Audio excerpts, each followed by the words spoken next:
Our honor graduate speaker this year is Nayana, Celine, Xavier. Nayana is a visible leader and outstanding scholar. She is persistent and dedicated in all that she does, and I can speak from personal experience. Nayana is not only hesitant to engage in difficult conversations, she started and hosted a series of town hall meetings that allowed other students and staff to really listen and hear about others' perspectives and experiences. She's a change maker who positively altered the direction of our school's culture at an important time in our society and in our school. Nayana can often be seen helping others, especially new students, and she goes out of her way to make others feel comfortable and included. Nayana will be continuing her education at the University of Virginia, while she will pursue studies in policy and medicine. Chantilly High School was lucky to have Nayana these past 4 years, and there is no doubt she will go forward to UVA and beyond to make her mark and positively influence those around her. She's an incredible young lady. Nayana?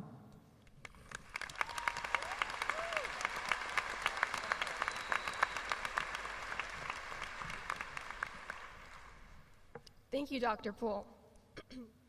Excuse me. Good afternoon.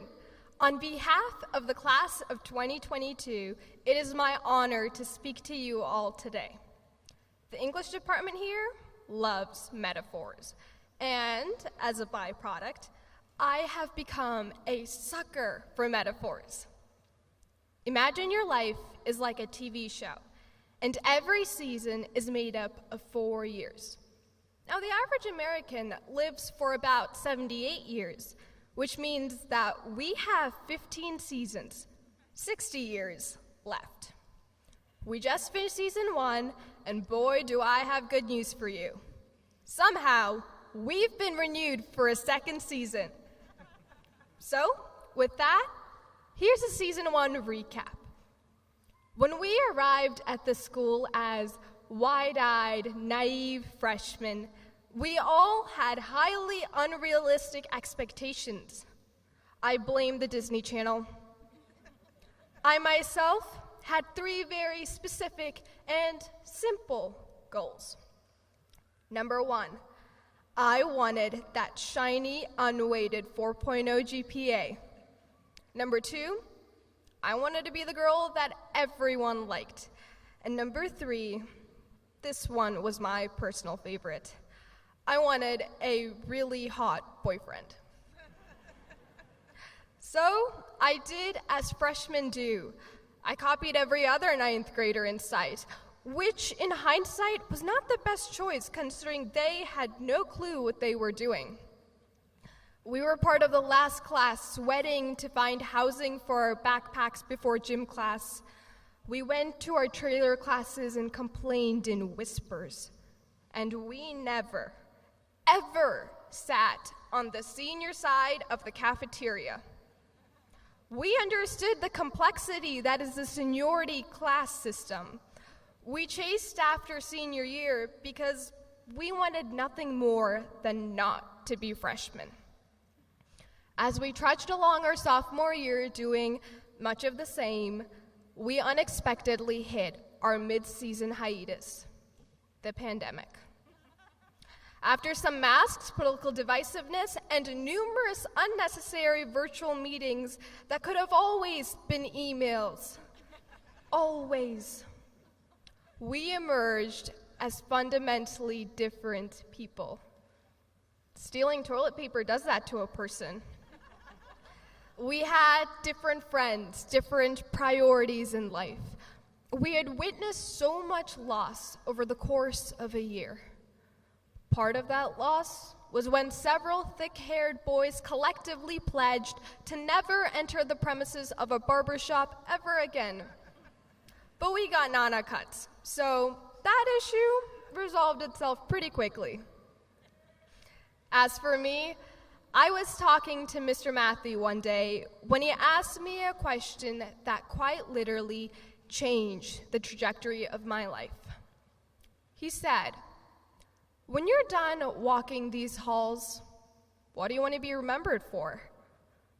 the sound that ricochets off your footsteps, what purpose will it have served? That struck me. At that point, I had no impact. I decided at that moment my purpose was to showcase every ounce of color and talent at Chantilly. Now, for a school with no windows, it's surprisingly bursting with natural light. It comes in the form of athletes who invoke school spirit, leaders ready to take a stand, musicians crafting art, scientists and engineers making breakthroughs, future soldiers already marching, performers inducing joy, artists creating stories, photographers capturing emotion, and journalists covering every motion. If you want to see what happens when diversity is applauded instead of concealed, just take a look at this class, at all 700-something of us. By the time I realized all this, we were nearing the end of the season 1. I came to high school with those 3 goals, but those weren't the things that mattered. Except for the boyfriend one, of course. I'm just as shocked as you are that still hasn't happened. Instead, I'm leaving high school with 3 truths. Number 1, make someone smile every day, and it's okay if that person is yourself. We should be the guardians of our own happiness. Number 2, learn to say, I am sorry, but also, and more importantly, I would argue at least, I forgive you. Because sometimes you need to let go. And number 3, you can't compound interest on today's joys by saving it for a later date. The only thing you compound interest on is your regret for missing out on your life. There's one more thing.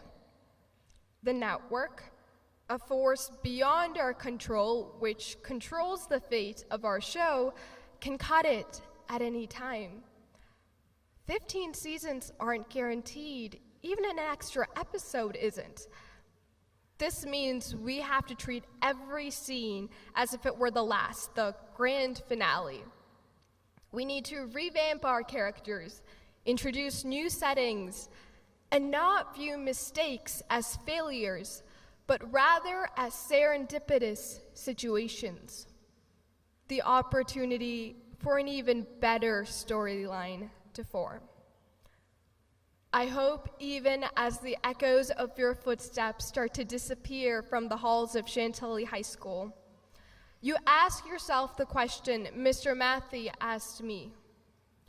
What will make your season worth watching? Thank you.